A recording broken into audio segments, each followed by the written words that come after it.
Let's welcome Jennifer to Missoula. Thanks. Can you all hear me okay with this? You okay? Yes? Okay. So as was pointed out, I have the disadvantage of speaking in the afternoon during a little bit of downtime. So hopefully what I will share with you will get you a little energized. But I have the advantage of talking after some really important information sharing, first with Bridget and then our small group conversations and then the lunchtime speakers who really set up what do we do about all this information and how do we begin to think about harnessing the resources around supporting early childhood. And when I started working with Bridget at the Center for Advanced Studies of Teaching and Learning 6 years ago now, I remember when she showed me that the charts of how ineffective some of our teachers were interacting with our students. And that really made me feel depressed. I thought, gosh, here we have this opportunity to really maximize early childhood experiences, and particularly for kids at risk, and we're not capitalizing on it. And so that's why I get to, very excitedly, talk about our professional development ventures and think about what do we know in the field about professional development, and then how can we harness all those resources, because we only have so many resources, and we have to really think about how do we target what we're doing to really get the bigger bang for the buck, and in the end, to help benefit our kids. So that's what I'm going to lay out for you this afternoon, which is this overall idea of what do we know about professional development from other fields, from other studies, and then I'm going to try to highlight within our own work in randomized controlled trials what that looks like for us, but highlighting the ideas that seem to be salient and common across all of them. I heard a lot of them popping up when we were talking earlier, so it's really exciting.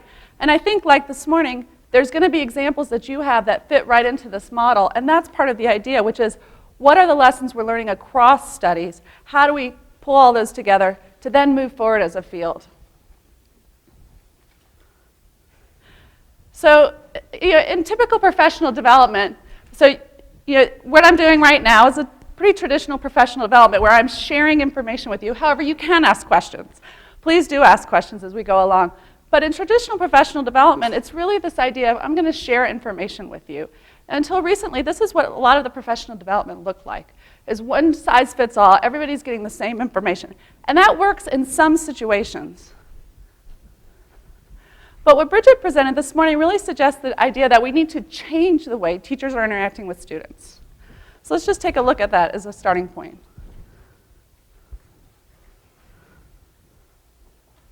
The volume may be a little low on this, but I really want you to pay more attention to how the teacher is interacting with the students.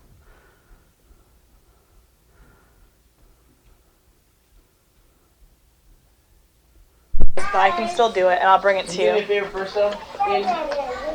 Bring my canvas paper plates, umbrella. Joelle, put it back together. You'll see him out there. You'll see him right out there. So this is Aiden's. No, that's where your picture goes. Joelle, let me see. Give it to me. Antonio. Put the plastic part first, Joelle. Come here. Need it. That's for the picture. Wait, actually, you're gonna bathe your baby first, and when your baby's done, then you can. Joelle, you're gonna be done if you don't put it in the right way. Yeah. Ben and Joelle, if you don't give it to me right now and let me do it, you're gonna be done. Well, Mother's Day was yesterday, but you can give it to your mom if you want. Joelle, can I have it, please? I hope you're not messing it up, Joelle. There is a caterpillar open over there. What would you like to do? Wait, who's this? Which one was yours? This one's Joey's? Pick it up. Yes. Perfect. I know Ben's thing. Yes. Let me do Joey's, and then I'll do yours.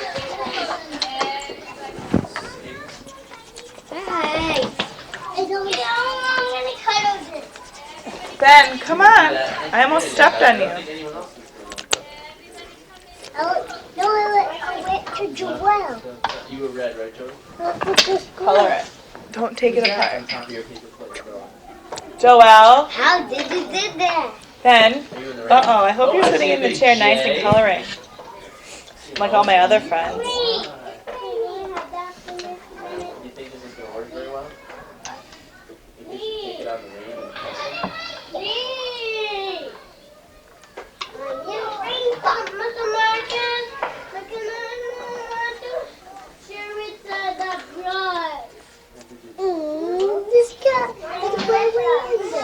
No, it's not. Oh, McKenna, did you hear Antonio's? Ben, what did I tell you this morning about telling fibs? Is that a nice? Okay. So keeping in mind, this is real footage from a real classroom and real kids' experience. Tell me what you see happening in here in terms of the framework we talked about earlier. So in terms of what do you see about the relationships, the types of activities that the teacher and child are engaged in, or the type of language that's being used? What do you see? Can you be more specific? So you see some evidence from her expression that that's not a comfortable place for her and not a comfortable place for the kids. What else? The kids seem really well behaved. So they're sitting there and they're managing in a way that really gives you some evidence of some self-regulatory behavior, not as a result necessarily of what the teacher's doing with them. What else? You really didn't need to be there. Okay. So this is an important point that sometimes we look in classrooms and we think, wow, we'd rather maybe this teacher not be in the classroom. The reality is we see this pattern across settings in lots of places where these are the teachers that we're working with and the teachers that are interacting with our kids 8 hours a day, 5 days a week throughout the whole year. And so the question then really becomes is, okay, so if we're going to have the teachers in the classroom and these are the teachers that are there, where do we begin? How do we begin to think about we see lots of needs for this teacher. How do we start in helping this teacher improve what they're doing with their interactions? Because we're talking about kids, and ultimately that's what we're most interested in, it seems like that's a really important first place to start. My table this morning talked a little bit about this, about early childhood actually has some good exposure to what children's development should look like, and some training around that. That's very uncommon in the teacher prep field. But what we know is that what you see in this picture is a preemie. It's a low birth weight baby. So tell me what you know about low birth weight babies. What do you know about children in general, very general? That it can cause problems. What kind of problems? Health. So low birth weight preemie babies 6 weeks early can have health problems.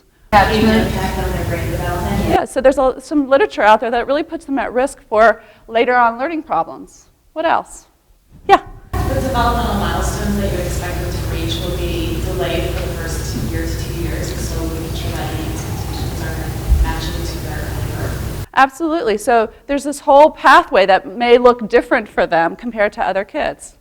Okay, so look at this picture. I can't see the numbers very well, so tell me which of these kids started off as that baby. Take a wild guess. You can't see the numbers, so you can just point to which one you guys think it is. Which one is it? The tall one. The tall one in the middle, this one? Other guesses? Why do you think that? Oh, just because it just seemed like that would be the answer at the end. the tallest, most developed one. Okay, what else? What other guesses? The blue dress. So I hear several votes for the blue dress. Why? She expresses that she's very within herself. Okay, so stature-wise, she seems to be smaller than her peers, and then she's sort of a little bit reserved with her arms across her chest. Any other guesses? It could be any of them. It could be any of them. Which one it is, actually, is this one, my daughter. And actually, she's the youngest in that picture. So it's important to think about that because we know risk early on may change trajectories doesn't mean it has to. And that's an important developmental information that sometimes it takes a while before we see the catch-up. You know, at this picture, she wasn't on the growth chart. On this picture, she's on the other side of the growth chart. And so thinking that part of what early educators are needing to do is think about development all the time. What's regular and what's off the beaten path. Okay, so here's another one for you. Look at this picture and tell me which child or children, you can choose more than one, in this picture is at risk. That has to be. You can choose. They're the same age, roughly? Yes.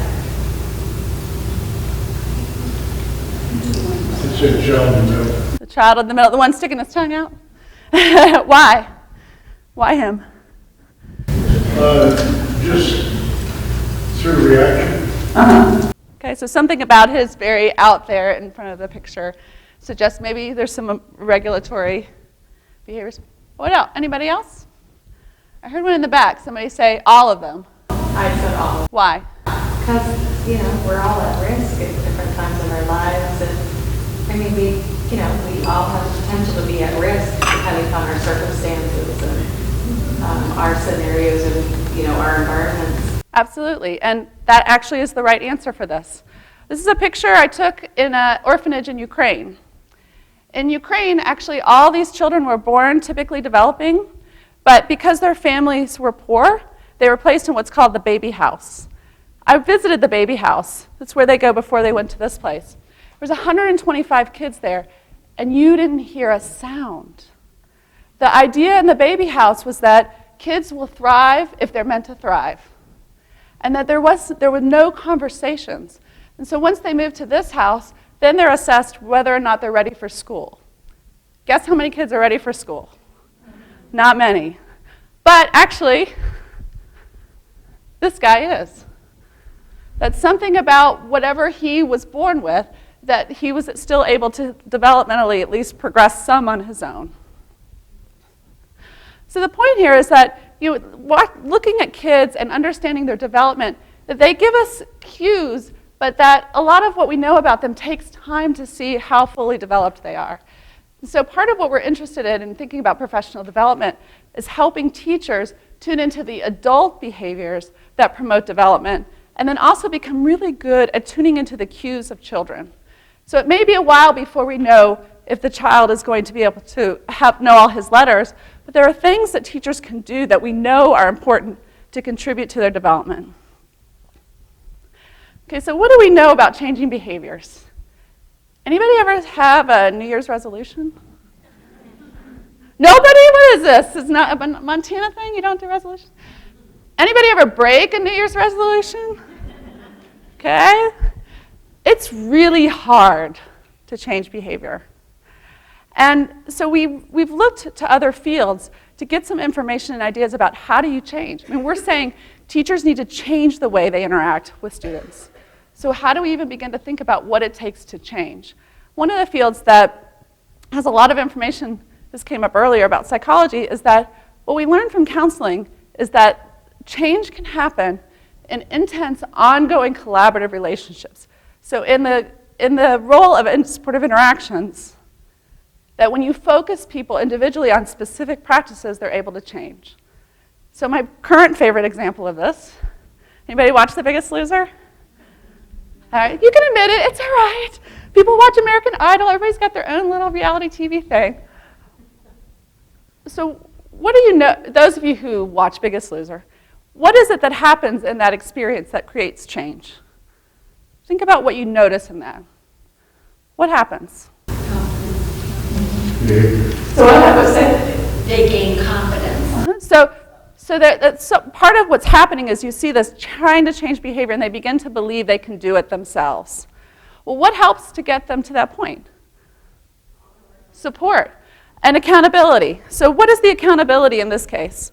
The scale, right? The trainer. But there's people around them that are offering very intense support, and they're getting regular feedback about if what they're doing is working or not. And then after you're in that uncomfortable place for a while and you realize you can do it, then you notice this increase in confidence. And this is a pattern we see throughout counseling psychology field about what it takes to change. It takes a while to live in an uncomfortable new place with support around you before you can begin to believe, oh, I do have control over this, I can change.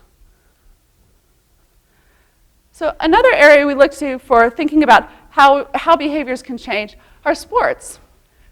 As you've seen with Bridget's presentation and mine, I'll have a couple more videos here in a few minutes, is that sports uses video all the time. You always hear them talking about the analyses.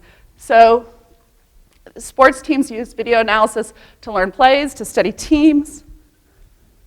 And now you've started seeing the referees use it more and more because they miss things.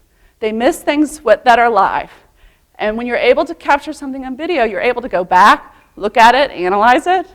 It gives you a different perspective on it that's not right in the moment. And the other thing you hear a lot with professional athletes in particular, people who are at the top of the game, is you hear them say the game slows down for them. They're able to study so much of the game and become such experts in the game that they're able to see and make decisions before things happen. And that's a piece that we want to carry forward into our work. So how do we then put this in place in classrooms?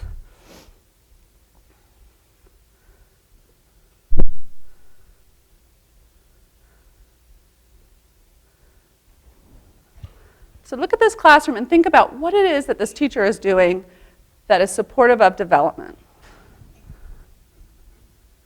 Boom! Oh! Oh, don't be afraid, Twiggle. It's only me. It's Henrietta. And I had a mask on. Oh my gosh, Henrietta. I felt so scared. Oops. I had to go inside my shell. That was silly. Can I do it again? I gotta do it one more time. And we're gonna start working. Oh no, I put the mask back on. You got me.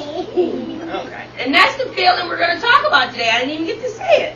We're gonna talk about being scared. Well, hold on, let me put Henrietta's mask back on. This is her mask of Zorro. Who got that mask? I made it this morning. Oh, I like It was Twiggle's necktie from the other day. You made me jump over there. Okay, because when you wear a mask, you gotta be able to see through the holes. Okay. Let's try it again. Hi, boys and girls. How are you doing today? Fine. And so your day's going okay? Yeah. You're excited about your trip? Yeah. Boom! Don't be scared. I just wanted to show that video. It's just, when you're having a bad day at the office, that's the video we like to watch. And so what is it that you see different from the first teacher we watched? What is this teacher doing in that very short moment that's supporting development, supporting children's learning? Yeah? Showing that it's okay to make mistakes. Her puppets keep falling off and she just, very calm and she just keeps going and the kids, it's easy and laid back. So she's, this is, okay, I'll do that. I make a mistake, let me fix it, and we move forward. Right, so she's modeling some really adaptive ways of coping. What else? Joy. God has asked her to do it again, and she went with it. Instead of saying, oh, we don't have time, we have to go to lunch or whatever, she did it again. So in a class framework, we call that regard for student perspective. She has a plan, but she pauses for a moment. It's only a moment to follow the child's lead. That's something that supports the emotional connection that she has with the kids and is able to move on. What else? Yeah? That's what I was thinking, it made me feel really good. So I can just imagine being one of those children there, how good I would have felt. Yeah. So, if you're feeling that watching a minute, imagine what it's like to be around that the majority of the time, if that's the way the teacher is typically interacting with kids, there's a real sense of, this is a fun place to be, learning is fun. What else? She's having a wonderful time herself. Yeah, so you notice from the kids and her that there's this shared enthusiasm, so that everybody's enjoying themselves together, and she's laughing along with the kids. What about in terms of, it's very short, but instruction, what evidence did you start to see about what the instructional supports, the type of language she's using, the conversations she's having with kids? What did you notice?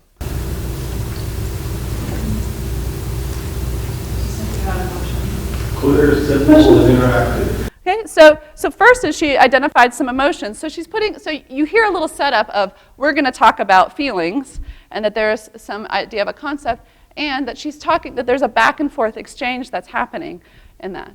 So here comes the important question. Is that teachable? Is it teachable? This is the crux of our work, which is we know there's a difference between the first teacher and the second teacher. Can teachers learn how to do more of this? And also, does this teacher even know that what she's doing is effective? And that's part of what our ongoing belief about this work is we think it is. There are differences between teachers, but some of these things that you just described are teachable. It takes work to change behaviors, but that it's possible. An essential piece of this, which should not surprise you given how much video we use, is observation. So one of the key elements across different areas, we talked about sports, medicine actually uses observation a lot, and we're seeing it more and more in education, which is using video both of other people's practice as exemplars, but of teachers' own practice to help create this ongoing reflective loop. How do you look at your practice, examine it, learn something more, and then put it in play and try it again and again and again? And this seems to be a central piece to helping teachers change. So pulling all of that together, what we've tried to do is pull from the different fields and different studies out there to start to think about what are the key ingredients for professional development, and then with our own lens and our own biases, how can we build on that? And it's important, there's lots of professional development out there. There's lots of great things out there. For us, we're interested in thinking about how do we improve student outcomes and also improve the student-teacher interactions. That's the goal for all of the work we do. And what we've seen from the evidence from the professional development literature is that there is this real need to have this ongoing collaborative relationship at the heart of, and I heard mentoring come up several times, of helping teachers change. So effective professional development has a piece of mentoring in it that's teachers are situated in a supportive relationship that can promote change. But that it's actually involved teachers' own practice. The more that it can be anchored in their actual practice and that they're able to look at their own practice and examine it, that is a potential important ingredient for change. And then additionally, that it's focused on the teacher-student interactions. That this is a piece we're seeing really, it ends up impacting children's development more and more. So for us, we've developed what's called My Teaching Partner Consultancy. Any of you heard of that before? No? My Teaching Partner was the natural extension out of our work with class, which was to say that, okay, we see in this observational research out there, these behaviors matter. And we see that having a consultancy model seems to make a difference in changing teachers' behaviors in different ways. Can we combine those together?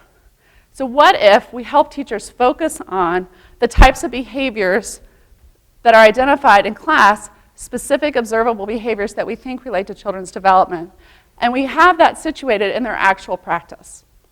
And so that's what I'm going to talk about now. In the first randomized controlled trial, My Teaching Partner, what we did was implement this across the state of Virginia with 3 treatment conditions. So the goal of My Teaching Partner is ultimately to help children's early readiness. So looking at things like literacy, oral language, social relationships, and self-regulation. We had 3 treatment groups. So the first group received a well-tested curriculum that was designed to really target those skills. So that we call them the materials group.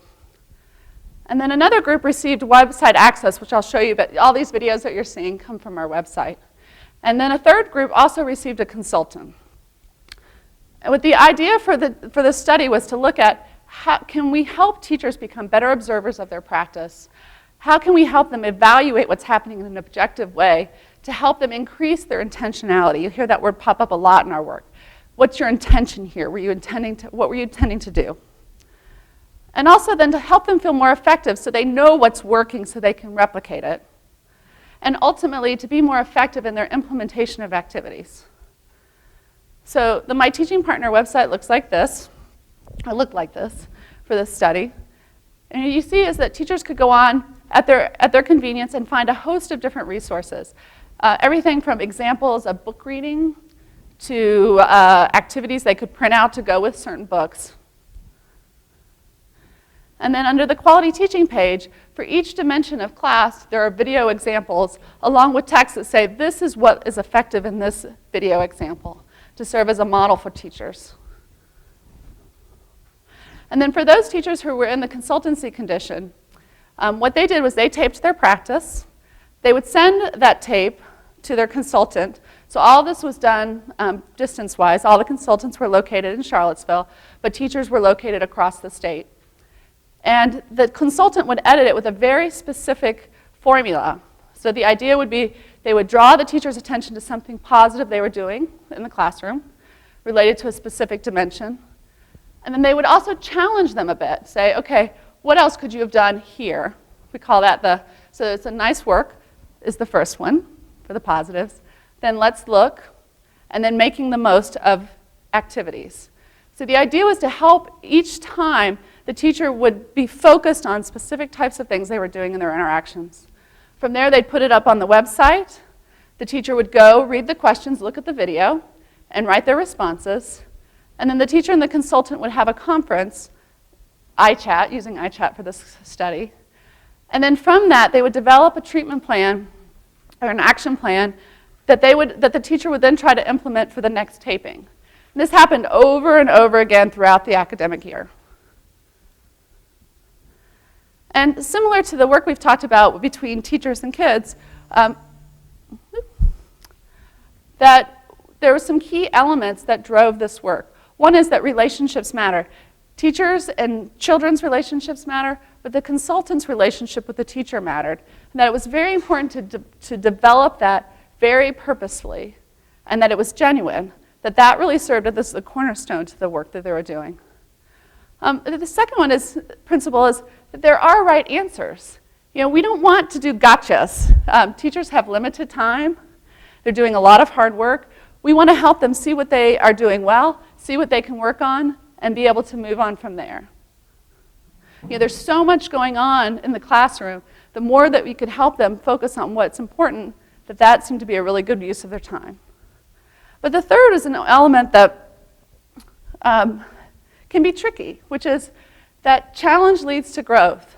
That part of this work is pushing to look beyond just what's going well and to think about what else could you be doing. The evidence from looking across the country is that even teachers who are doing lots of things well have room to grow. And so the more that we can look at ways to do that, then they're going to be more effective in the classroom.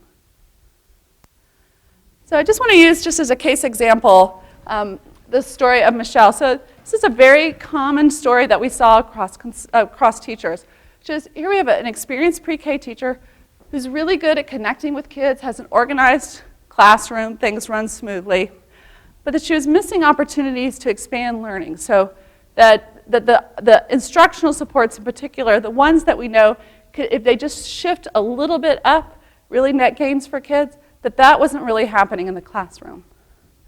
And so from the consultant's perspective, that this created a real challenge for her to think about. Here's somebody who's doing lots of things well, gets accolades in her class, in her center, but needs to be doing something. She just didn't follow. She wasn't able to do the types of concept development questioning that they had talked about before. And she needed to put that up as an example, to say, look, here's something that it didn't go as perfectly as you thought it could. And that can be a really challenging event. So I'm going to show you a little video of that.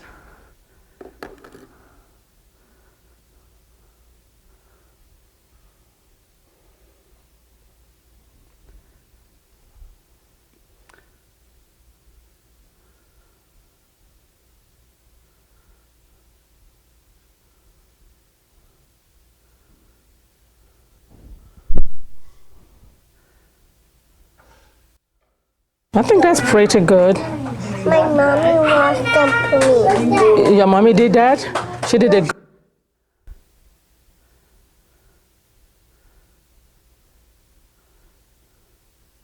So this is not the same teacher for this video, but it's an example of the same thing that we see often.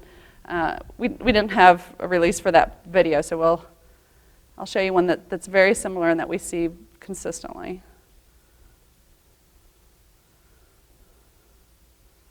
How do you know that? Well, can't I find out? Let me see. Wow! Almost finished. You are 1/3 done. Almost. You, the beautiful caterpillar, right? No, the hungry caterpillar. 7. It's 7? Yeah. Oh, I missed it when you were counting. Let's count it again. Let me see. 4, 5, 6, 8. Oh. Are you sure there are 8 in there? Let's count that. Okay, count it and show me. 4, 5, 6, 7. Yeah, you were right the first time. See if we can find another 7.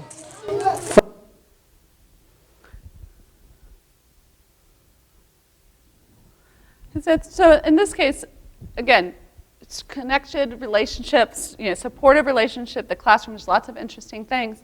And so there's an opportunity, in this case, this teacher's starting to act on it a little bit, but here's a counting activity, an opportunity to do more. So it's a rote activity, counting. Can you expand more? And this is an example of something we see that for this teacher that we saw. So another example we see with this kind of behavior is highlighted here, which is supportive relationships, interesting things, that the kids are doing letter books, and that they have pictures to put on to go with the letter. And so on one hand, that's an important thing that they're working on in terms of learning the letters and finding the picture and matching with the letter. But what we often see is that it's not taken the next step. So what is the next step in terms of thinking about concept development? You're thinking about, well, the kids are putting letters on. Do they know what those letters represent? And that's what this example is here, which is she's putting the letters on, but she's not, the teacher has an opportunity to check with kids for their understanding. And that's what the consultant is pointing out to her here. So remember, part of what you're trying to do is expand children's learning. You're doing a lot of things well here, but what else? What else could you ask to help them think more deeply about what they're learning? And I put this up here as an example because there's a difference between criticizing and encouraging reflection and a challenge. And this is an example of one. It's helping teachers get to that place of saying, what more could you have done? It's not a criticism, it's just an opportunity to expand. And this is another really important value of video, because it took a while for the consultant to think about how she wanted to say that and how she wanted to present it to the teacher in a way that she wasn't sure yet how the teacher would respond. This is kind of her first really pushing the teacher a little bit to think, could you have done something differently? This teacher's not used to hearing that she could do something different. And what you see here is the response from the teacher. And what I note from this response was that first, she's very reflective. She's able to focus on the moment. She's tuning into the kids, and she's able to say, I was surprised. They didn't write the same letter for it. When I asked those kids, they didn't know what those letters were, so they're putting the pictures on, but they don't know. And this was a really big light bulb moment for her, which is, oh, just because they're doing this activity, it doesn't mean that they're learning what those letter sounds are. It's a small point, but if it happens over and over and over again, that accumulates to a lot of missed opportunities for kids to expand their learning. So additionally what that response said from the teacher was that I'm open. I'm open to looking at this. So let's look at this together, which really set a nice stage for the conference. And the teacher and the consultant together said, concept development's really hard. We almost see none of it across the country. So let's think about how you can do more of this in the classroom. You're doing so many things well. What else can we add to your questioning to help you expand your students' learning? And so this is where using the website is really helpful. So she can send the teacher to the web, so have a conversation about it, but then be able to provide lots of video examples. Yeah? I'm just curious what the because the video clip you showed us doesn't match. I know. this. So what do you think the consultant or the teacher reflection would be based on the actual video we watched? So I think similar in that, you know, the question is really about, is there more we could be doing in this moment? You're tuned into kids learning at this moment. Can we do more? Are you maximizing the types of questionings you can in that moment? The clip I showed earlier, here's a one-on-one time between a teacher and a child, and the child's counting. And so maybe there's not opportunity, but let's look at this and say, you know, what else you're wanting her to count? What are another way? Or can you show me? So instead of saying, in this case she said, is there another 7? Well, another question could be, how many is in this one? Asking a how many so you can show that there's able to count and not just count what's in that one container as a very exact number. Does that make sense?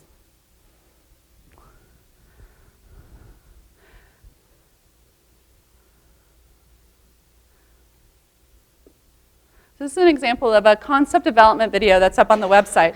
And again, so part of it is helping teachers get all the resources in place to have the opportunity to ask more higher order thinking questions, how and why questions, helping children to begin to think at a more abstract level and checking their knowledge. And we said, Humpty Dumpty sat on a wall. Humpty Dumpty had a great fall. All the king's horses and all the king's men couldn't put Humpty together again. Humpty was an egg. Boys and girls, do you see how this egg broke? Yes. Do you think that's how all eggs break? Yes. Yes.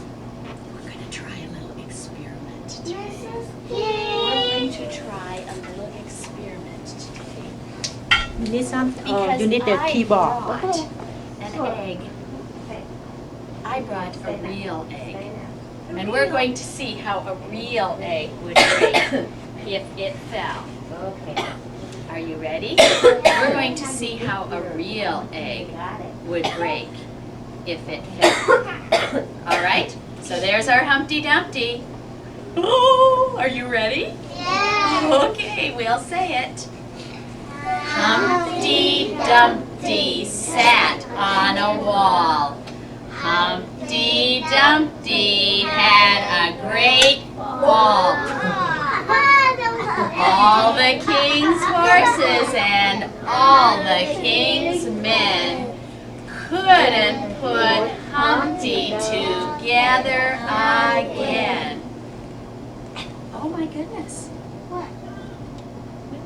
Look at how Humpty, look at, oh, It's an egg. that's how an egg really is when it breaks.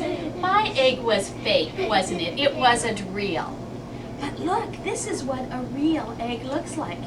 It has a yolk that's yellow, and it has some albumin, which is clear.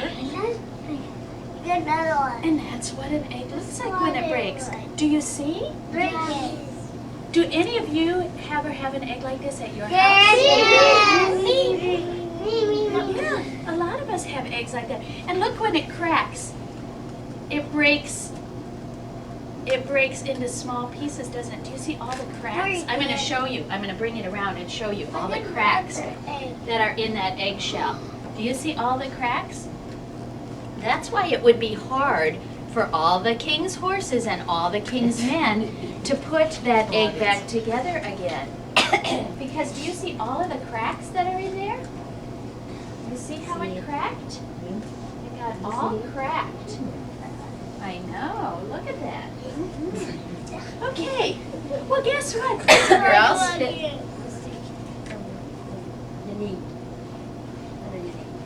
Oh, thank you. Very good. Okay, Very good. but do you know, okay, this time I'm going to do it with another egg.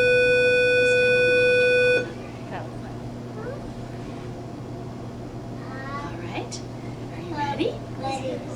Uh-oh, all right, am I going to make a mess on the floor? Yes. Okay, ready? Humpty Dumpty sat on the wall. Humpty Dumpty had a great fall.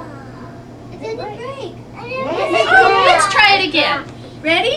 Humpty Dumpty sat on the wall. Humpty Dumpty had a great fall. It didn't break again? Wait a minute. It broke.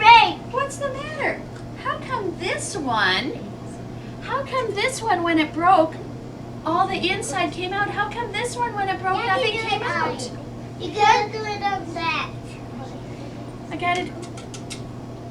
But look, Broke. is anything coming out? No. Yes. Oh my goodness. Why did this egg have everything come out and this egg not? It broke. Jocelyn? It's a real egg. It is. Both of these are real eggs. This is a real egg, and this is a real egg too. But look, I think take a look inside. I think. Yeah. What do you think, Adrian? I think it's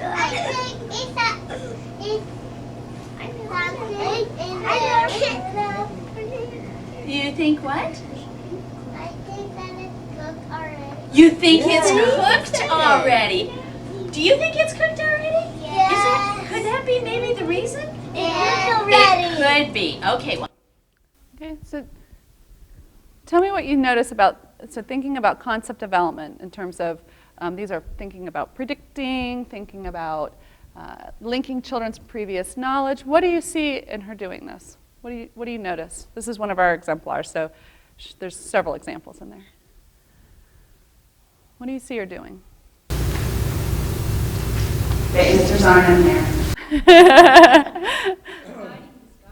She's guiding discovery, so she's allowing them to figure it out on their own. What else? Kids went home and found out what algorithm was. That what? That's what I know. So she's introducing a new vocabulary word. What else? What do you see her doing? Yeah. She was, what I'm assuming would be a familiar rhyme song. He's probably familiar to that for the kids to bring in a new concept, which would be science. So focusing on science, but that wasn't necessarily exclusively focused on just the egg. She was focusing on Absolutely, and linking from home. So linking a previous book and linking, do you have eggs at home? So building on something and purposely connecting with what they knew before. What else? Yeah.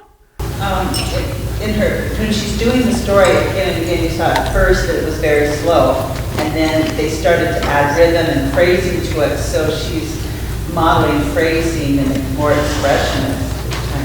Oh, interesting. Okay, great. So adding on to the complexity of the language as another instructional support that would fit under that domain. So we just talked about, if you think about the types of interactions we were talking about in classrooms, those are all instructional supports. So what about the emotional supports in this classroom? What did you notice in terms of the relationships, in terms of kids' comfort in the classroom? Well, she was able to capture the children's attention and hold it. Mm-hmm. Yeah, so in two ways, probably. So partly that you see this positive relationship with the kids, but then also with an engaging activity that held their interest. What else? What did you notice about the go ahead.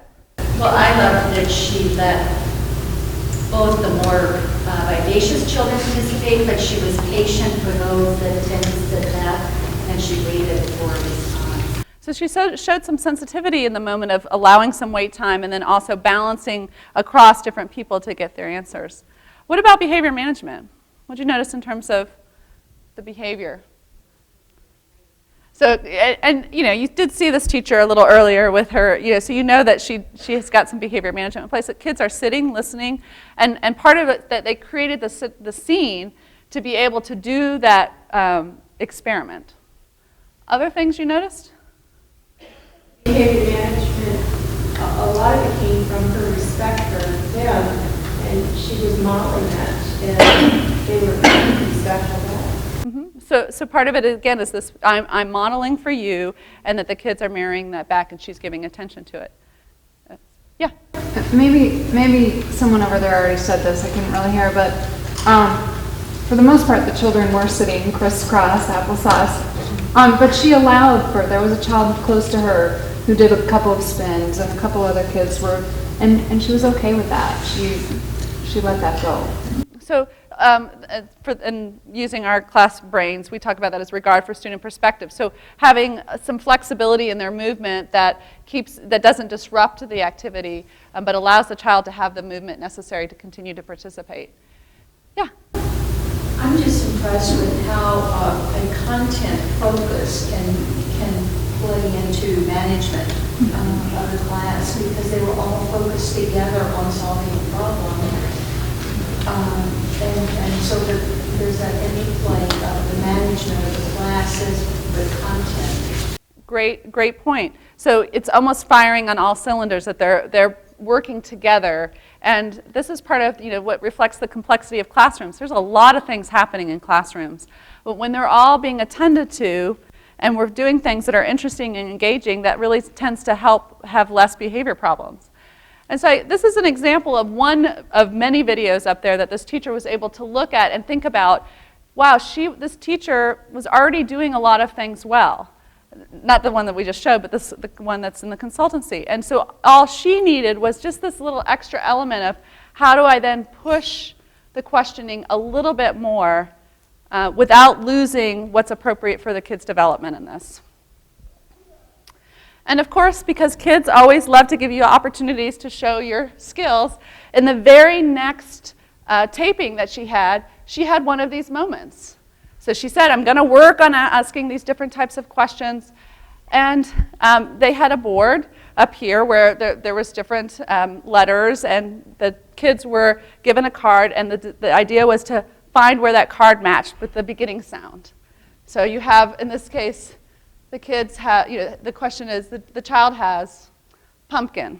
She said, how do you know? And the child walks up and she puts it with the pirate. So the pirate picture and the pumpkin picture go together. So the teacher uses that moment and says, how do you know? Great concept development question. Child's response, because I looked on the back and it said pumpkin. Right? So she didn't get the concept. And there was there's a moment there that the teacher has a decision to make. So this is what we're talking about, that moment of intentionality. So the teacher has a decision to make. Okay, the child's not getting the concept. Is there a way for me to help that child? And what happened was this back and forth dialogue about, okay, well, that's a good reason. What's another reason that pirate might go with pumpkin? This is in front of the class. Everybody starts chiming in. There's nice relationships there, so kids are comfortable sharing ideas. Together, they finally worked back and forth with her questioning to get to the answer. She never gave them the answer, but she led them to the answer. And the consultant is pointing this out. So not only showing in her prompt to the teacher, saying, look what you did here. You intentionally made a decision to help this child get this concept. And look at what you did. So the teacher looking at this is able then to have this moment of saying, those questionings really made them think about what their answer was. So the teacher now is able to see, wow, when the children stop and think about this, they're having to explain more. And it's because of the questioning. It's not because they just get it or they don't get it. It's because of what we're doing in our interactions that's helping them get it. Now, this is, we target 1 minute for the video clip to help the teacher focus on this. It's such a small slice that if you think about if a teacher can change that 1 minute and ask something different in that 1 minute, and that happens over and over and over again throughout the day, that results in big change. So for this case, what the take-home message for the consultant was, we had a relationship that allowed this teacher to look at those not perfect moments, and by focusing on very specific behaviors, and not all over the place, but being very focused on asking, in this case, how and why questions, that the teacher was able to see change. As a result, felt more effective, and also the consultant realized what a great strategy that was to help teachers change. So you think about that, we did this for all of our consultants, and what we saw, all of our teachers in the consultancy condition, and here's an example of what we saw over the intervention year. So in general, the teachers in the consultancy group made positive gains in different instructional, in this case this is language modeling, but in different dimensions of their interactions with kids. So in general, the teachers who were in consultancy were able to begin to make their trajectory go up in terms of those behaviors. If you remember what Bridget talked about in the beginning was that small changes, just a little bit of shift up, particularly in the instructional support, for netting gains, changes in kids' trajectories. And that's part of what we're seeing here. So in general, as part of the first MTP, what we saw is teachers who had a consultant, they became more sensitive in their interactions, we saw increase in students' engagement in instruction, and also that teachers began to show more advanced language modeling techniques and stimulation. From a kid's perspective, we saw kids gaining in classrooms with teachers who had a consultant, that their early literacy skills were going up and their problem behaviors were going down. So we're seeing changes in kids' behavior and teachers' behavior. Importantly, the consultancy was more powerful in high poverty classrooms. So classrooms where there were more stressors, that consultant provided a nice buffer to help teachers be more successful.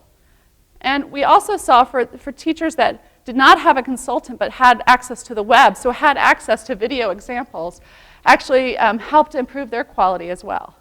So not as much as having a consultant, but having examples of what behavior looks like, what kind of behaviors you want to have in the classrooms really seemed to help.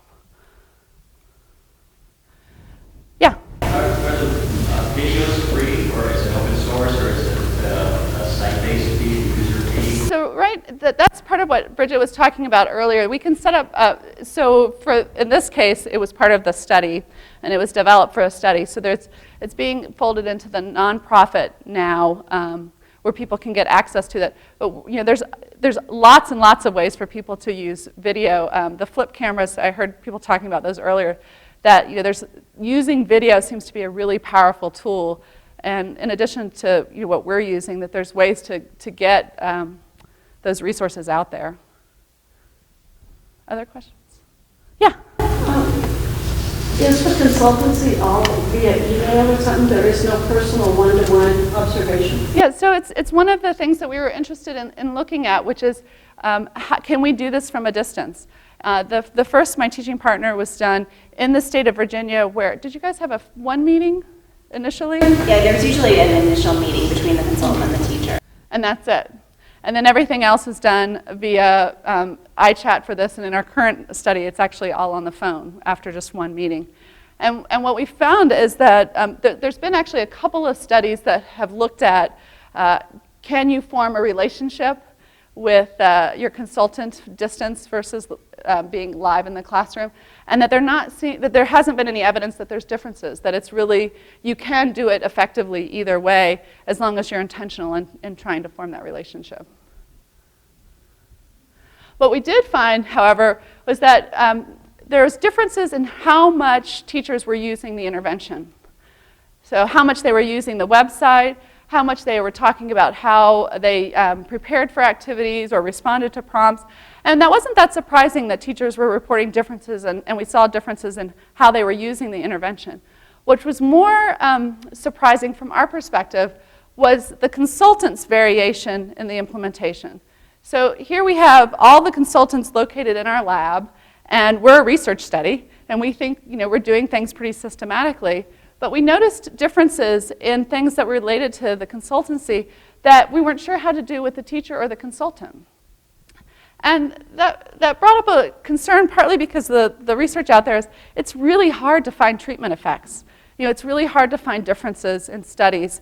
And so if our treatment isn't super tight and we're not being as uniformed as we can be at the intervention level, that we may not be able to find effects. Also, it really helps us figure out what it is that's working. And that's important for us to then think about how do we replicate. So if we're not sure what the consultancy model is or what the key components are, how do we train other people to do it? How do we talk about what's important? And more importantly, then how do we figure out, with limited resources, what should we take to scale?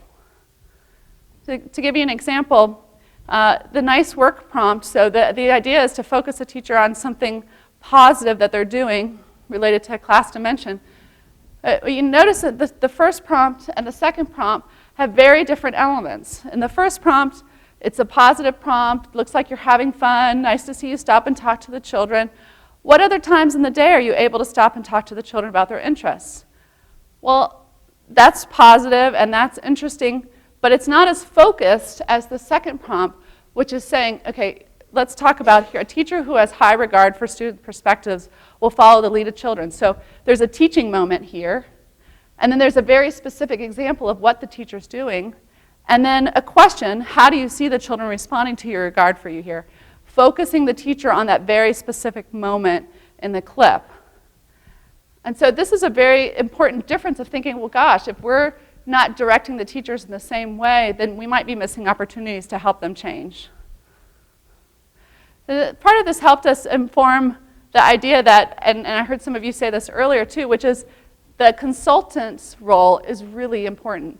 And the skills they bring and the training they have is just as critical as what they're trying to help teachers do in the classroom. So thinking about using the lens we tend to think about is that effective consultants tend to have these same type of behaviors that we think are important for teachers in the classroom. Things like the ability to connect with others, being organized and helping teachers be able to walk through and follow through the steps to focus on their practice for the next cycle. And also having a strong conceptual of understanding of what it is that we want teachers to be doing more of. So from our perspective, as we moved into Increase and thinking about our work with that center, is that we changed the way we were supporting consultants to really up what we were doing in terms of training and realizing how hard this work really is, to provide more regular feedback to them about what it is that they're doing that seems to be working, and how do we look at what teachers are saying as a way to figure out if what they're doing is working. Just as an example, we really laid out then what a nice work prompt should look like. What is it that you should be drawing their attention to? Providing some definition, doing a teachable moment, and then asking teachers to focus on what it is that's happening in that clip that you want them to see. Additionally, we started lining out more what it is that they should be doing in between. So sometimes a consultant might say something like, okay, try that, and I'll talk to you next time.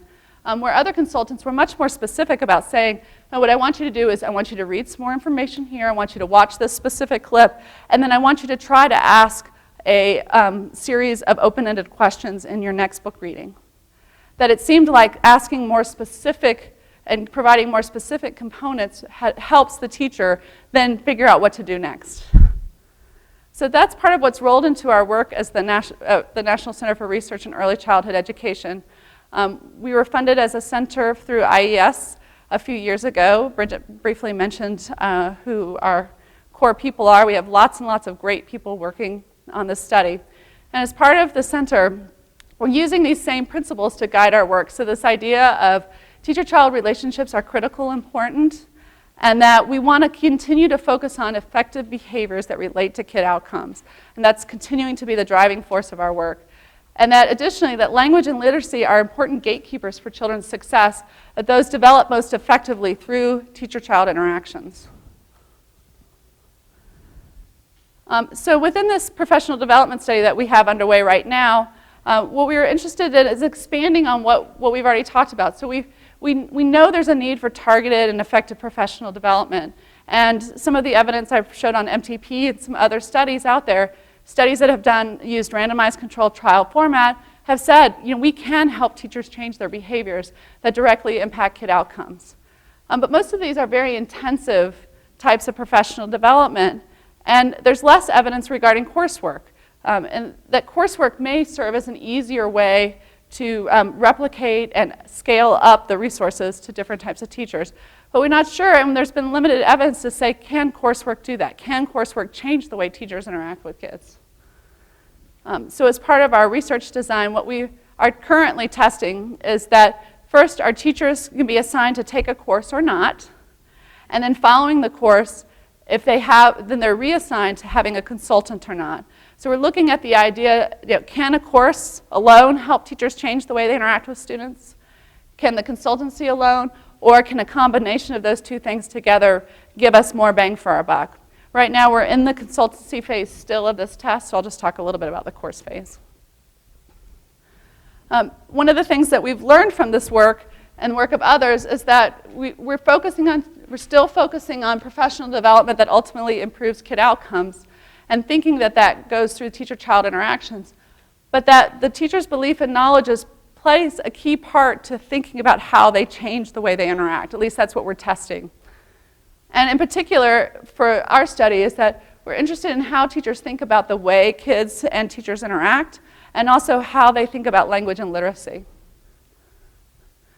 So in this case, we're interested in seeing if you take this course that's really designed to be specific around helping you understand children's development and teachers' contributions to that, and language and literacy and the role of language and literacy that supports children's development, does that make a difference in the way your beliefs about these things, your knowledge, and ultimately how you change your practice?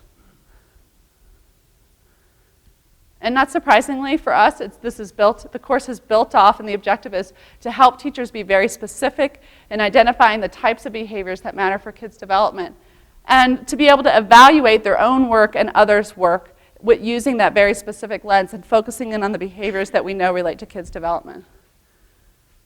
So how we delivered this, what we learned from the consultancy was fidelity is important. So we spent a lot of time developing manuals, developing ways and supports to our instructors that then implemented the course across 9 sites across the country. And what we're finding is, so these are some initial results, is that we see that teachers who took the course are showing more are more likely to say that they endorse the idea of intentional teaching. So in general, what you see is both conditions are pretty high. You know, we're not really surprised that much by seeing that in preschool teachers, is that focusing on their beliefs about teaching are reasonably high, but people who took the course are emphasizing more intentionality. So they say it's more important to be intentional. As an example, that they're seeing everything they do as a potential learning opportunity. Additionally, that they're able to more often identify the right answer in terms of effective interactions. So when given a scenario, teachers who took the course are able to say, this is the type of teacher interaction that would support students' development. Similarly, in thinking about the importance of literacy and language skills, teachers who were in the course are able to talk more specifically about the importance of language and literacy skills, and that they're also more knowledgeable in terms of domains. So what we see just at the first glance is that the course, teaching teachers specifically about things about children's development and teacher-child interactions and the importance of language and literacy is having an effect on the way they think about it. I mean, it's another duh, well, I hope so. If we're specifically targeting that, then we hope we see change. Yet there hasn't been much evidence of it before this, so this is a good indicator that when we're very focused on what we're looking at, the teachers are able to do that and think differently about their interactions. But then it's important then to look at how does that translate to practice, and are we seeing differences in the way teachers are able to interact with students as a result of just having a course. And what we see in terms of emotional support is that in general, yes, that teachers who are having the course are at the end of the course showing higher levels of effective interaction in their emotional supportive interactions with their students. We see a little bit of a signal in terms of classroom organization, specifically for instructional and learning formats. So teachers who took the course are providing a little bit more engagement from the teacher's perspective with the students during instructional learning formats. And where we see the most change is in terms of instructional support. So teachers who took the course are in concept development, quality feedback, and language modeling showing gains over the people in the control condition. So what we're seeing is that, yes, having a course and these types of interactions are helping teachers be more effective in their interactions in the classroom. But the one piece that keeps coming up that we have yet to test, but I think that you all probably will have lots of stories to tell about this too, is the role of teacher characteristics and school characteristics as they contribute to teachers' ability to change. We've been doing this current study over the past 2 years in 9 locations across the country. And I think we've seen teachers experience just about everything. To family members being deployed, going back to school, having a baby. We've had several teachers get very sick. That there's lots of things that happen in people's lives that we do think impact how they're able to change and the resources they have to muster up to be able to change. And I thought you might need a little pick-me-up at this point. And also just people's attitudes about change. So, are you a Tigger or an Eeyore? Right? Do teachers have a bounce in their step? Or do they feel like they have a cloud over their head? That view of life does potentially have an impact on how willing they are to do things differently in their classroom, and that this is another key to think about as you move forward and wanting to help teachers change their behavior. What is their openness to it? And we think that might matter some in terms of their willingness to change. The other thing we've seen a lot of this, and more research is coming out about this, is the role of schools and communities. So in some cases, we hear teachers talking a lot about the stress of their work environment, how negative it is, how they hear a lot of yelling and they get a lot of criticism. Of course, on the other hand, we hear people who love their environment. I heard at our table earlier talking about the teamwork and people coming together and how much they work well together as a team, that those things can have differential influences on teachers' willingness to change. The other piece that we've seen, particularly as the economy's changed, this says, Willoughby, you should feel honored to be part of the solution as he's getting let go from his job. That we've seen a lot of pressure in early childhood in particular. It's consistent across the nation of teachers losing their jobs, centers closing, that the stress of the economy has really added a new element to their early childhood field, which was already feeling a lot of pressure, I think. And that these are aspects to consider when thinking about how much more teachers can give to the change process. Sometimes, actually, what we found is some of those stressors help teachers be more open to change because they want to have some control and some ability to do some things differently. But for the most part, that they feel like burdens, additional burdens on top of that, on top of the stressors that they're experiencing at their school and in their life, that sometimes having one more thing is too much. So because I started with Biggest Loser, I had to come back to Biggest Loser to make this example. So we talk about the ability to change, and so here's a contestant who actually won a few years ago, but here's him now. That his comments about the ability to maintain change is really hard when you have a different environment. And so being aware that when we put professional development in place and we provide supports, that what is the ability for that to continue? And what resources are there to help people deal with the different stressors that push to have that change go away?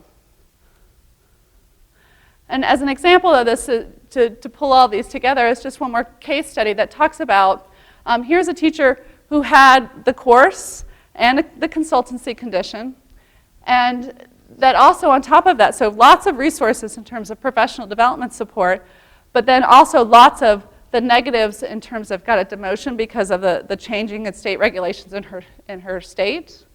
Her supervisor changed.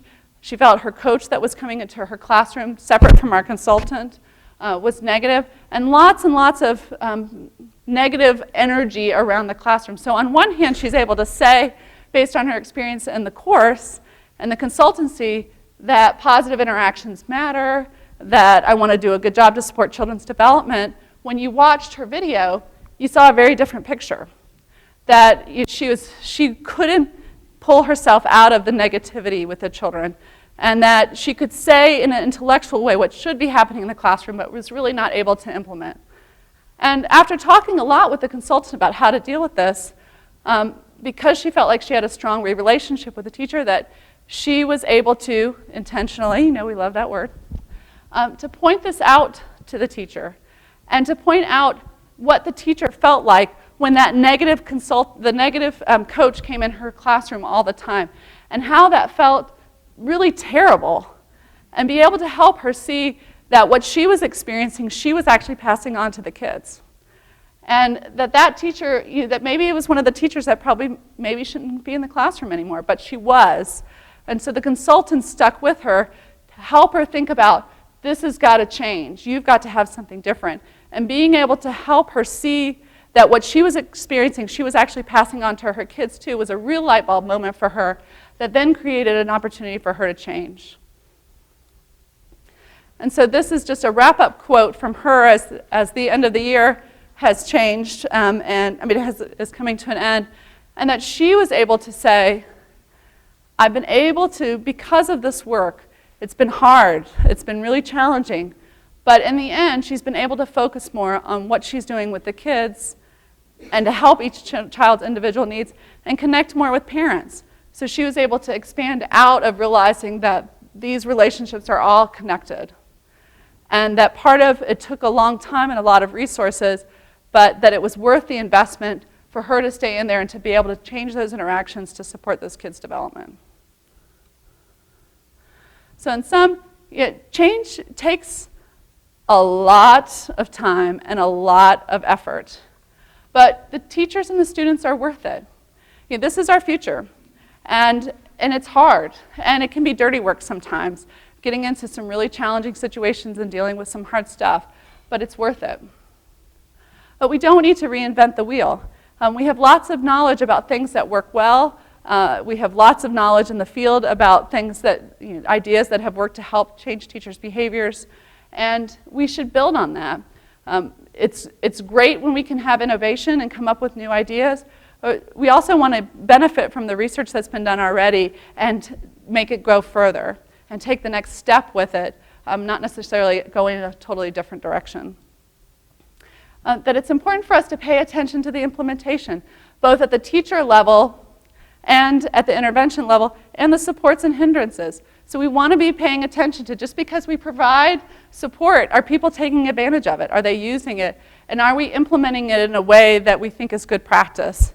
And what's getting in the way sometimes of that going well? And is there something we can do something about it? And last is just recognizing that there's not everything works the same for everyone. For some people, the course works great, individual works great, using the phone works great, showing up in the classroom works great, that finding the different ways that work for different people, but all going towards the same end, which is helping teachers interact more effectively with students. And I think that's it. Okay, that's it.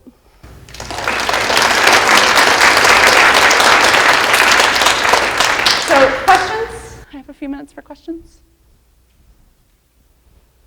Yeah. Well, a lot of times I've found in my history that a lot of people get their personal lives involved with their professional, and that creates a lot of problems. And a lot of times it can be overcome, sometimes it can't. I think this is a very good example of that. And I think that is part of one of the advantages of having a consultant who's separate from the school setting and stuff, because they can maintain some objectivity to that and help focus more on the work. And sometimes that can be a disadvantage too, which is not really understanding the complexity of someone's life and school and all of that. And so it's something to consider, that part of the reality is people have there's challenges out there in people's lives, and they need a place to talk about it, to be able to then move it aside, to then focus on their work.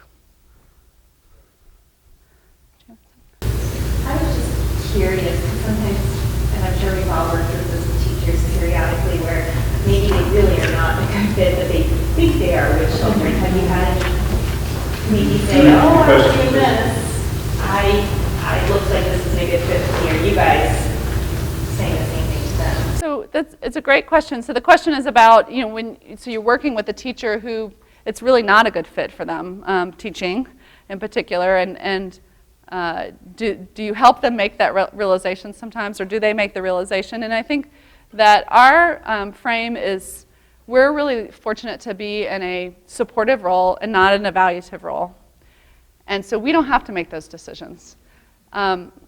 There are times where there's been very frank conversations about, is this the right area for you, and is this something you should continue to do? But the bulk, and those are important conversations, but the bulk of the work is, you're in that classroom now, how can we help you do it better? And until that's up for negotiation to be different, then that's the stance. And then for dealing with a teacher who says, I feel that I'm doing everything correctly and I'm great with the children and that's all there is to it, but we know developmentally and in practice that they're not. It's, and so part of why I showed that the teachers' responses is because that isn't how always, we have teachers respond defensively and not see it. And so our approach has been to just keep coming back around to it. And so, well, let's think about it from this, so do you think, and really questioning the intentionality as much as we can. So you feel like you're doing, can you show me some evidence of that? And helping them continue to use, as much as they're willing to go, what's happening in the classroom as the guide to try to gain some inroads. And that's part of the hardest part, is trying to get people beyond that uncomfortableness to being willing then to be like, I'm not doing everything perfect, and this is hard work, and that's okay. But it takes a long time to get there, and not everybody does. Yeah. To link with that a little bit, did you all look at teaching dispositions with these candidates, or I mean with the teachers you were working with? In terms of personality and looking at teaching dispositions, yes, personality is this. Did any of that change after that they have had the training with you? We've collected data on it. We haven't analyzed it yet. Particularly the things like personality are some of the things we're looking at. General ideas about children, separate from teaching practices, but we haven't analyzed that yet. But and that's part of the field, is saying that those things are important to pay attention to, and so we're just starting to figure out how to test that. So in terms of support, I heard you say that the video is available for staff, and do they have to have gone through the class training to have that support? And is there, I wasn't clear if there was a charge for that. Bridget, you want to? Bridget? So Teachstone is disseminating the video library, and it's the same video library basically that we described earlier, and there is a fee for that. Through the Head Start Technical Assistance Network, actually Head Start has bought video library accounts for 30,000 Head Start teachers or something, and they're just working out the logistics of getting that live. But for Head Start teachers, that should actually be a resource that's available to Head Start teachers nationwide. Coming soon, or? It should be coming soon, yes. I haven't heard anything about it. Yes, it should be coming soon. So, but for others, those are resources, and they're not particularly expensive, and there's sort of at-scale rates that can decreases that can help as well. And then they're also disseminating My Teaching Partner, which requires people to come and do a training on that sort of model of professional development, and then they can be coaches externally. We also are piloting a set of work in Alaska where staff at Teachstone are actually working remotely with a set of Head Start teachers in Alaska. So there's sort of multiple options for doing this, a sort of train the trainer model, or a model in which you have really remote staff providing support, which can be particularly helpful in rural areas that are hard to reach. Yeah. I get the last question because I'm in charge. So, my understanding is on the teaching support stuff, that was the greatest growth in terms of the results of professional development, right? But if I read it correctly, it was also still among the lowest scores. The instructional support. Instructional support. Mm-hmm. Yes. So, what is it about? Why is it so problematic? Do you think? Why is it so difficult to get improve those instructional support pieces? So I think that it's not so. From a descriptive picture, that what we see in pre-K is similar to, we see that across particularly elementary, that those are low, that those kinds of behaviors are low. And what we're actually seeing is that teachers are able to change those behaviors. So I think we're just starting to target that more, and we don't know what the growth potential is. What we just know is they start lower to begin with, and they're consistently low for a lot of folks. So what you see is doing some small changes actually then starts getting teachers to move up the scale pretty quickly. We're not, we have this discussion a lot, which is what is easier to change? Is it easier to change a teacher's sensitivity and have them be more responsive and engaging, or is it easier to have them ask more open-ended questions or provide more vocabulary? I mean, on one hand, it seems like it might be easier to target the instructional supports as a very much more doable change that doesn't feel as personal, but we don't know that yet, and so we're playing with different ways to figure that out. Surprised me because that seems to be the focus of teacher training, not the other stuff. So you think that that would be the highest score? Anyway, I'm sorry, Bridget. Well, I mean, there's a couple things. So one I think, I'm not sure that it's the focus of teacher training, and particularly early childhood teacher training. Our experience is that our teachers really haven't had very much exposure to the kinds of supports that we're talking about in terms of instructional support. So I think there's that. I think the other thing to remember is that the class sort of 1 to 7 scale is an artificial scale. So it may be that we've sort of scaled it a little bit differently for instructional support. So maybe, as you see, the sort of average instructional support in early childhood classrooms is about a 2. This is on a 1 to 7 scale. We know that higher is better, but we see very few classrooms that are 6 or a 7. Yet we know that classrooms even that get to a 3 or a 4 are promoting change. So maybe, and those of you who've been to a class training know, I mean, the kinds of supports that we talk about instructionally are pretty intensive at the high end. So maybe, especially if you're observing in a classroom across an entire day, you're just very unlikely to see a 7, and maybe you don't really need to see that. What we need to see is teachers intentionally using these practices at certain parts of the day when they really are focused on enhancing cognitive development. And I would just make one more point, which is, our inclination looking at the data, and we don't know that this is true yet, but is that it may be, we got the biggest effect sizes from the course on instructional supports, partly I think because it was something new to teachers, and it was sort of easier for them to implement just based on a course. But the sort of hypothesis is that to get larger changes, that the sort of coaching model is then needed. So maybe we can get a half-point change or a 1-point change in the course, but to really move the teachers up further on that scale, that you need the sort of more intensive, personalized one-on-one coaching. So that we'll be able to look at that in the data.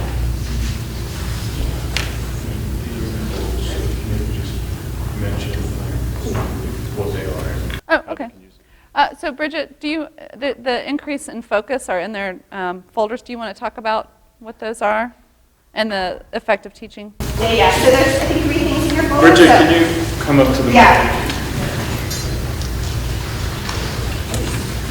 So the National Center for Research in Early Childhood Education is just starting to reach the point of disseminating some of the work. And at this point, we're mostly disseminating work that's coming out of some secondary data analyses that we've done. So we have 2 for you here. One is sort of more of a conceptual piece around the kinds of conversations that we had around this morning about what quality is. The second is actually related to that piece that I talked about in terms of threshold, so how much quality is enough. Peg Birchinall at UNC led that paper. So these are just sort of summaries of some research findings. And then the other is a policy brief that we put together with support from a group called the Picower Foundation that just sort of describes in general what the evidence is on effective interactions and how we can measure and improve those. So, great, thank you.